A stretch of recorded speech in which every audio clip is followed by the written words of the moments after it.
নমস্কার। সবার আগে আমি আপনাদের অজস্র ধন্যবাদ জানাচ্ছি। আমার কবিতা গল্প আপনাদের যে ভালো লাগছে, আপনারা কমেন্টস করে জানাচ্ছেন, তাতে আমি অনেক বেশি আনন্দিত হয়েছি। আজকে আমার লেখা আরেকটি কবিতা আমি নিয়ে এসেছি আপনাদের জন্য। শেফালি।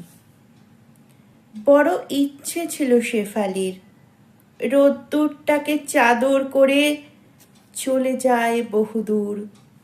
মা বাপ কোথায় তার জানা নেই, অনাথ আশ্রমই তার ঘর বাড়ি।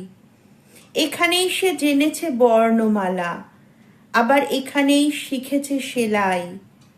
তার কারুকাজ আজ উচ্চ প্রশংসিত, রঙিন সুতোর হাত ধরে দিয়েছে সে পাড়ি বিদেশে।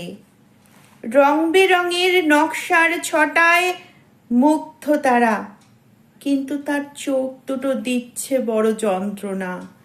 মাঝে মাঝে ঝাপসা হয়ে আসে, তখন নকশা দেখা যায় না। এক বড় বিদেশি কোম্পানি দিয়েছে টেন্ডার, কিন্তু চোখ দিয়ে তার ভালো দেখা যায় না।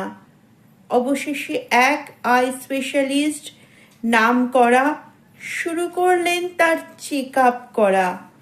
সব পরীক্ষার পর জানা যায় তার দৃষ্টি ক্ষীণ হতে ক্ষীণতর।